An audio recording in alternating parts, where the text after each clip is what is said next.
Hello and welcome. My name is Matthew Swerdloff. I'm the co-founder of the Maya Gold Foundation and one of the trainers that will be bringing the Teen Mental Health First Aid program to your school or community. This video is designed to provide a short overview for you as a parent, community member, or an educator on the program, its goals and methods, and what you can expect for the students or children that will be taking the training. Teen Mental Health First Aid is being brought to you by the Maya Gold Foundation in partnership with Mental Health First Aid USA and the National Council for Mental Wellbeing. Both of those latter organizations are the national sponsors for this training. A quick little bit about the Maya Gold Foundation. The Maya Gold Foundation was incorporated in 2016, just a few months after my daughter, Maya Gold, took her life by suicide in 2015 in her sophomore year of high school. The mission of the Maya Gold Foundation is to empower youth to access their inner wisdom and realize their dreams. And with that mission in mind, we are bringing this teen mental health first aid training to the community and the school, as we feel it is very, very valid and relevant and important for teens. We offer many, many options and programs for teens. You can find out more about all those on our website, but today we're going to focus on teen mental health first aid. The Maya Gold Foundation currently has 6 individuals certified by the National Council for Mental Wellbeing to offer the teen mental health first aid training. Depending on the scheduling in your school or community, you may see one or multiple of us offering the training. Along with myself, Elise Gold, co-founder of the Maya Gold Foundation, is certified to offer the training. Jesse Sarubi, Jim Tinger, Andy Blad, and Michelle Linneman. We're all happy and eager to bring this training to your school and community center. A little bit about the program history. Mental health first aid and youth mental health first aid and teen mental health first aid all came out of the research being done in Australia in the early 2000s around providing mental health services to folks who either could not afford them or that were facing stigma around seeking them or just did not have access to mental health providers in their region. Around 2001, 2 individuals developed the mental health first aid curriculum, and it was designed to train adults to support other adults who were facing a mental health challenge or crisis. Around 2009, the program was expanded to a new curriculum called Youth Mental Health First Aid. Youth Mental Health First Aid trains adults who work with young people. So it trains school teachers, school staff, anybody in healthcare that works with young people, and it gives them the tools and resources to support young people in need of mental health. The most recent version that we're here talking about today is Teen Mental Health First Aid. It was developed in 2019. It was piloted in 2020 in the United States in a handful of large school districts. And then later in 2020 and early 2021, the Maya Gold Foundation applied for and was accepted as the only site in the Hudson Valley to be able to offer the Teen Mental Health First Aid training. Teen Mental Health First Aid is, to my mind, very, very relevant and very important right now. And it is designed to train teens to support other teens facing a mental health challenge or crisis. So very, very simply, it really gives teens the tools to help each other, to help their friends and their colleagues facing a challenge or crisis. The program goals and methods, very, very direct. The first step in the training is to define what a mental health challenge or crisis is, and we talk about that on a spectrum from healthy to crisis. And we really emphasize that this is something that we all go through. We all face various crises and challenge, and the key part of this training is how to recognize a challenge and crisis and how to support a friend. One of the major goals of this training is to reduce stigma around mental health issues. Many young people still Even though mental health services in our region are widely available, many people still feel stigma around being identified as having a mental health issue or seeking support. So we do that by naming various conditions and challenges and crises, and by normalizing them, by talking about how common they are and how many people face those challenges and crises. We talk about suitable language related very much to stigma. We talk about how to discuss mental health issues in a responsible, respectful, and mature way. We instill awareness of common mental health symptoms. So while we are very clear that teens are not assigned or asked to diagnose their friends or use clinical definitions, we do want them to be aware of some of the common mental health symptoms because it's helpful. It's helpful to see them and name them and understand how they develop and how they affect teens.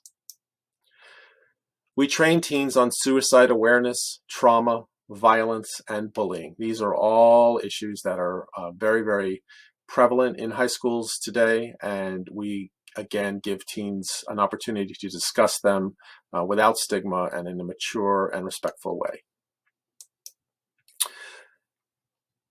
Very, very key to this training is the concept of recovery and resilience. And while much of the content can be challenging and even hard for young people to deal with, we always end on an upbeat note and a positive note, emphasizing their ability to recover and to be resilient and to move through a challenge and crisis into a healthy state of mental well-being.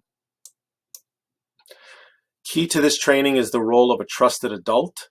Again, we do not expect teens to diagnose or provide mental health services to their friends. We expect them to be empathic and good listeners and support their friends and to get their friends help with a trusted adult. And a trusted adult is not necessarily a professional. It can be, but it could be a parent, it could be a relative, it could be a coach, a counselor, a teacher, anybody that they feel they trust that can offer support and get them to the appropriate support that's needed. The program, just like a traditional first aid, offers a very simple sort of mnemonic device that I'll share in a few moments, but we call it the 5-step action plan, and it's designed to help teens kind of remember the set of steps to take when supporting a friend, when seeing that a friend is in crisis or challenge. We use a combination of didactic and experiential methods. So each of the sessions has some lecture. One of the certified trainers will be delivering some content via a lecture, but there's also many opportunities for group work, individual work, reading independently, discussing art that's related to the content, and it's designed to not to try and engage teens by not just being a traditional lecture. And we provide time for reflection, activities, and there's a lot of discussion in the program. Very, very key and important to all of us that are delivering the training is we model, honor, and support honest, open communication.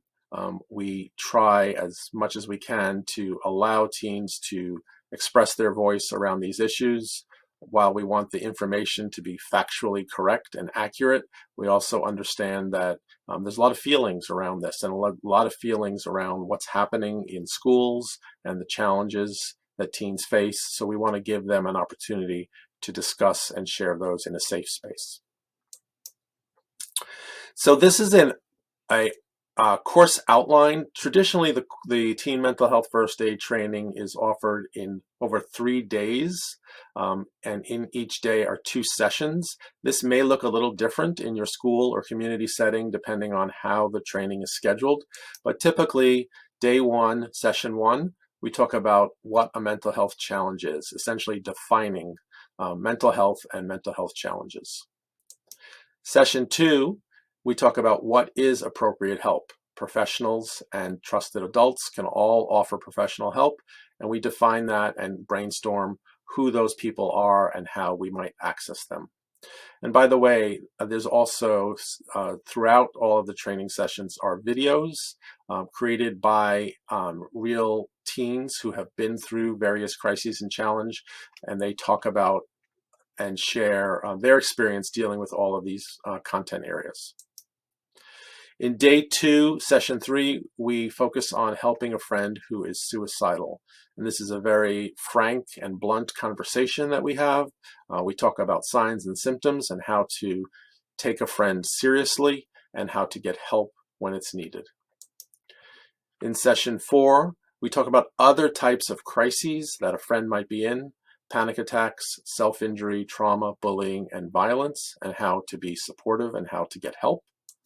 And then on the third day, session 5, we talk about different issues, including substance use and a friend who might be developing a challenge and how to kind of head that off and help them.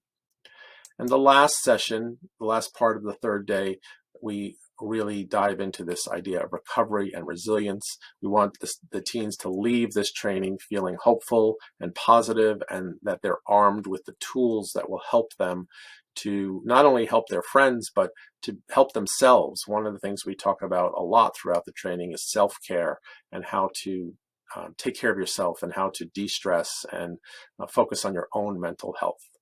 So this is the action plan, the 5-step action plan that I mentioned a few times. And basically the way we teach it is look, ask, listen, help your friend.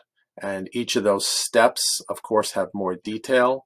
But the concept of looking, asking, and listening is key. We want teens to be able to look in the sense of look and really see what's happening with their friends, look for warning signs, and find ways to ask them directly and caring about how they feel, ask them what's going on, and then really listen, actively listening, and then if necessary, help them connect with adult and help reinforce the idea that the friendship is important.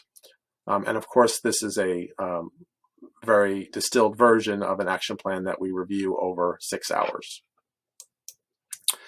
At the end of each session, we review this slide and we talk about school and community supports, and the teens each receive a folder that includes school and community supports that are specific to their community. So it might include local mental health providers, hotlines, etc., that are available in their region.